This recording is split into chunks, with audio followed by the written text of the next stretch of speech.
Hello there. So you want to know how you can simply go ahead and download and play Roblox on a Mac. This is going to be the only video that you'll ever need to watch on the internet. So with that being said, let's get straight into the video. All you need to do is simply head into roblox.com just like that. Once you've done that, make sure that you are already logged in into your account. So I'm just going to go ahead and do that real quick.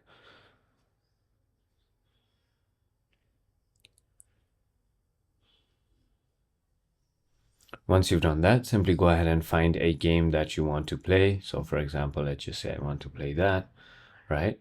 And now all I need to do is simply go ahead and click on the play button. And as you can see, it will give me a link, or it's going to give me download and install Roblox button right over here. Simply go ahead and click on download. It's going to install and then the game is going to start. It is as simple as that.